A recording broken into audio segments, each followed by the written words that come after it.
देखो वहाँ जो हुआ है ना लाठीचार्ज, इन्होंने 4 बार हट के किया है, जबकि इन्होंने एक स्थान दे दिया था किसानों को कि वहाँ जाके आप प्रदर्शन कर सकते हो, रोड के सहारे में दे दिया था जो उनका कार्यक्रम था उससे 2 किलोमीटर पहले।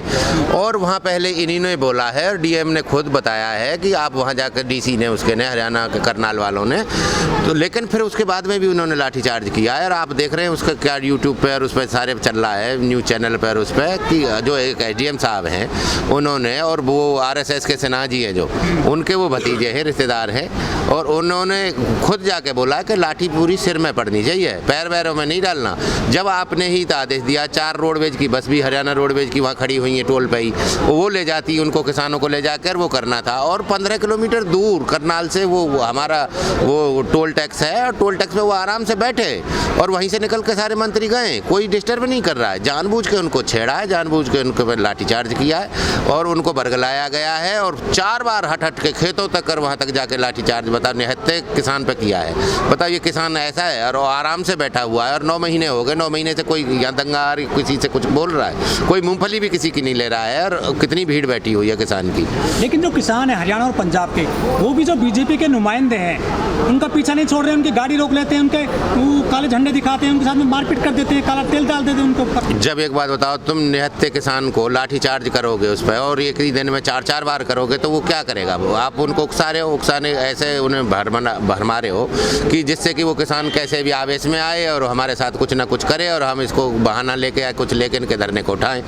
भाई हम क्यों नहीं, जब सब पे एमएसपी है, नहीं समझ, एमआरपी है ना हर आइटम पे, जब हम एमएसपी क्यों ना मांगे? और एमएसपी का मतलब वो है मिनिमम सपोर्ट प्राइस है, और उन पे एमआरपी है, मैक्सिमम रिटेल प्राइस है, नहीं समझ रहे? वो मैक्सिमम है और हम मिनिमम भी नहीं दे सकते, आप हमें उसी की तो गारंटी मांग रहे हैं। आप उस एमआरपी की बात कर रहे हैं, लेकिन वो जो व्यापारी होता है ना, वो बहुत सारे टैक्स भी देता है सरकार को, किसान इतने टैक्स नहीं देता है।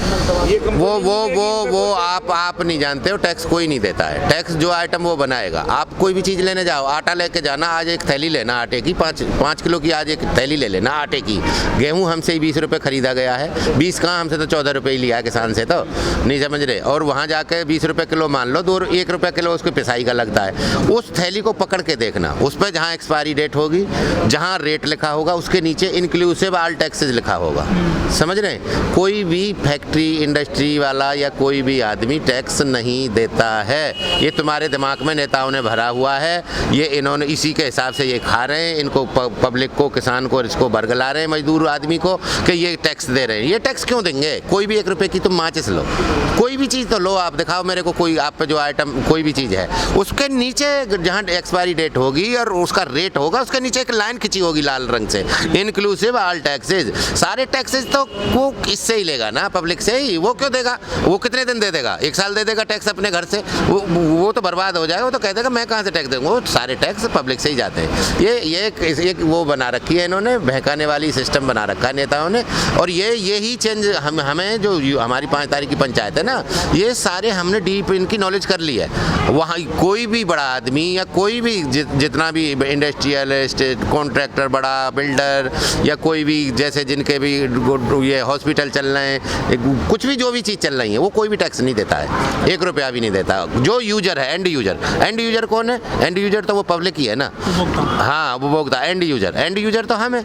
किसान ज़्यादा यूज करता है तो उसकी जेब से जाएगा एंड यूजर की से। अच्छा, समझ रहे हैं? जो मुजफ्फरनगर में पंचायत होने वाली है, हाँ, जगह जगह उनके लिए जो सभाएं कर रहे हैं टिकैत साहब, किसान संगठन है बहुत सारे, कितना रिजल्ट निकलेगा उसका पॉजिटिव जाएगा सरकार को लेकर?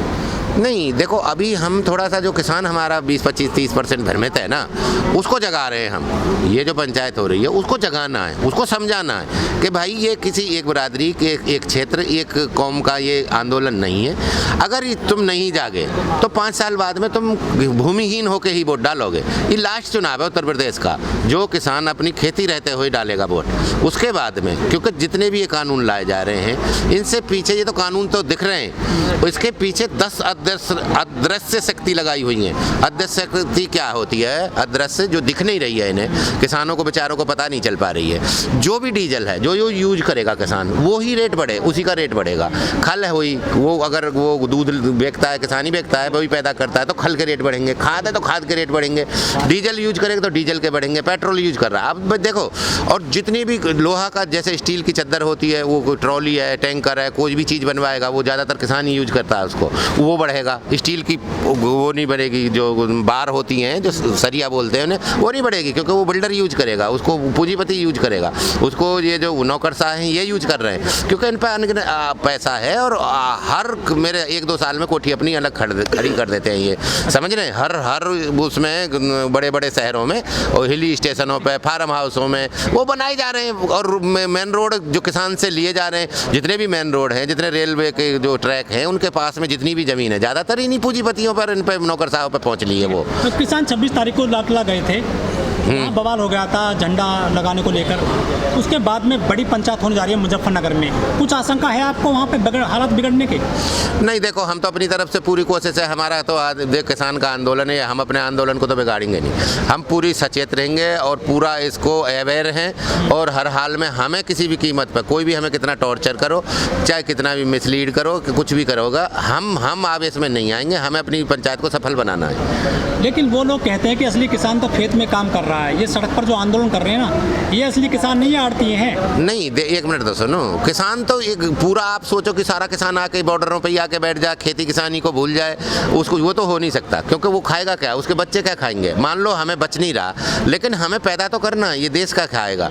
इनको तो कोई इनके रहम है नहीं भाई, इनके कोई भी पूंजीपति के या बिजनेसमैन के तो कोई रहम होता नहीं है। हमें तो अपना सब देखना है ना, हमें पूरी जनता भी देखनी है, अपना मजदूर वर्ग भी देखना है, कमेरा वर्ग भी देखना है, अपने बच्चे भी देखने हैं, सब चीज़ देखनी है। और प्रतिनिधित्व तो हम कर रहे हैं जब उन किसानों का, तो हम ही तो रहेंगे बॉर्डर पे। नहीं समझ रहे, अब हर किसान थोड़ी आके बैठ सकता है भाई। उसको डेली का तुम 150 रुपये का उसको एक गेहूं और 2 किलो चावल, 20 रुपये किलो से 5 किलो गेहूं कितने का हुआ, 100 रुपये का, और 50 रुपये का चावल हो गया। उस पर तुम 150 रुपये एडवर्टाइजमेंट पे खर्च कर रहे हो अपने पे, समझ रहे हैं। तो वो 150 रुपये के लिए आप उसको पूरी उसकी झाड़ी मरवा रहे हो पूरे दिन की, और उसको 2-2, 3-3 बार सर्वर डाउन है, अंगूठा मैच नहीं कर रहा है, घरवाली को बुला के लाओ, उसको बुला के लाओ, उसको इतनी हैरासमेंट कर रहे हैं, और उसमें भी घटतोली में दे रहे हैं उसको भी।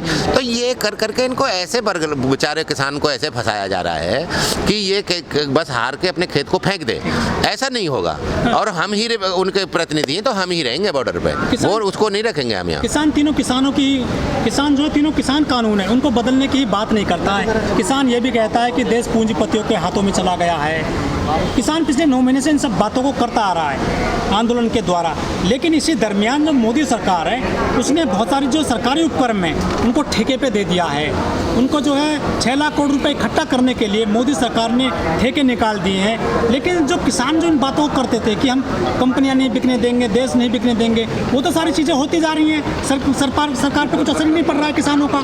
देखो, मेन पैसा जो लगता है, मेन पावर लगे या फाइनेंशियल लगे या पैसा लगेगा, उसमें जब हम रेल की पटरी है मान लो उसको बिछा रहे हैं, या रोड बना रहे हैं, या हाईवेज बना रहे हैं, मेन पैसा जो लगेगा और उल्टा सीधा किसान से खरीदी जाएगी, वो ज़मीन खरीद लेंगे और बहुत सस्ते रेट पर खरीद लेंगे। ये तो अब आके एक कानून बन गया जिस पे सर्किल रेट का 4 गुना मिल रहा है। नहीं, उससे पहले 5-6 साल पहले से तो कुछ भी नहीं था, नहीं समझ रहे। बहुत सस्ते में ज़मीन खरीदी गई हैं वो, और वही ट्रैक, रेलवे ट्रैक, वही NHAI के रोड, वही वो जितने भी हमारे वो हैं, पहले उन पर लोन लिया जा रहा है, जितने भी अब बन रहे, बुंदेलखंड एक्सप्रेस वे देख लो, पूर्वांचल एक्सप्रेस वे देख लो, सबका गूगल पे सर्च कर लो तुम, 1 मिनट में आ जाता है। और जब सारा पैसा सिस्टम को, एनवायरनमेंट को और इसको बनाने में लगता है जो, और वो उनको दे दो, आप मेरे को फैक्ट्री लगा के दे दो और मुझको ले लो, आप मेरे से लीज ले लिया करो, क्या दिक्कत है मुझे को 20 करोड़ रुपए लगा के, अगर मेरे से तो आप तुम 20 लाख रुपए का मान लो साल में वो भी ले लोगे, तो मेरा क्या जा रहा है यार। ये तो बहुत पब्लिक का जितना भी मेहनत का पैसा था जो हमारे बड़े बुजुर्गों ने दिया था, ये बनाए थे रिसोर्सेज जितने भी हैं, या जितनी परियोजना है, योजना जो चल रही हैं, ये जो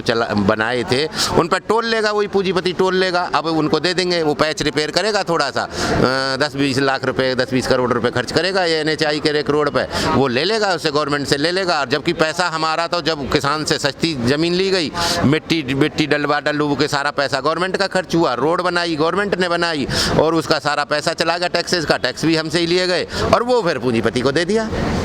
आप अगर अपना घर बनाते और हम ये कह देते भैया अब इस घर को 99 साल के लिए हमें लीज पे दे दे, तो पैसा सोर्स और वो तो सारा तुम्हारा लगाना है उसमें, और हम तुमको 2000 रुपये किराया देते रहे। तो वो बताओ ना कि किसान इस चीज का विरोध भी कर रहे थे, लेकिन मोदी सरकार पे कुछ असर नहीं पड़ा, उन्होंने अपने सारे काम कर लिए। भाई वो बेच दिया है क्या कि वो पूंजीपतियों को यूं बेच रही है। देखो वो उनको पैसे दे रहे हैं, और उनको अभी आपने देखा नहीं है 3,500 करोड़ रुपए अभी दिया है मोदी जी को, पिछली साल ही दिया है। और फिर उसके बाद में उनके जो नेता हैं और वो हैं, वो उनसे पैसे ले रहे हैं और उनका इलेक्शन में लगा रहे हैं, इलेक्शन में लगा के बरगला रहे हैं। अब एक विधायक, एक MLC, एक जिला पंचायत अध्यक्ष, एक सांसद जब 25-25 करोड़ रुपए खर्च कर रहा है, तो उसका मतलब आप समझ लीजिए वो कहाँ से आ रहा है। तो जो कि पूंजीपति हैं, जो खरीद रहे हैं भारतीय जो उपक्रम है इनको, या पैसा दे रहे हैं पार्टियों को, क्या उनको पता है कि ये सरकार फिर से आएगी, हमें फायदा देगी सरकार, लगातार सरकार बनती जाएगी? क्या आपको लगता है? नहीं, सरकार को तो देखो अब हम मीटिंग बुला रहे हैं और हम रुकेंगे तो है नहीं। हमें पूरे उत्तर प्रदेश में जाके ये मीटिंग, अभी 16 मीटिंग और हमारी प्रपोज्ड है, हम रुकना नहीं है। अब बारिश जैसे ही बंद हो जाएगी तुरंत ही 5 तारीख वाली को करके फिर वो 16 फिर हम उसके करेंगे, क्या नाम है, कमिश्नरी लेवल पे 16 मीटिंग हमारी वो है। हम नीचे तक पहुँचाएंगे कि सारी चीज़ें बेची जा रही हैं, सब चीज़ चला गया, किसान बर्बाद हो गया, किसान पे से ही टैक्स लिए जा रहे हैं, किसान की फसल आधे रेट में बेची जा रही है, उसको 150 रुपये का झुंझुना थमाया जा रहा है कि हम फ्री में तुमको वो दे रहे हैं गेहूँ और ये दे रहे हैं, और वो भी गले हुए गेहूँ दे रहे हैं, और उनको भी उसमें बरसात में गलाया जा रहा है। वो बहुत एक सिस्टमेटिक लूटा जा रहा है, उसमें नौकरशाह मिलके, नेता मिलके एक सिस्टम बनाया गया है लूटने का, और उसमें सारी चीज़ें ही आ रही हैं। कहाँ बजट कैसे किस टाइप का होगा, कहाँ सिंचाई विभाग का मंत्री कैसे लूटेगा, अवैध खनन में कैसे लूटा जाएगा, ओवरलोडिंग पे कैसे लूटा जाएगा, एक इसमें पुलिस प्रशासन शासन ये सब मिलके एक इन्होंने सिस्टम बनाया 30 साल से, वो सारा हमें पता है। इतना बजट नहीं है यूपी का जितना चोरी हो रहा है।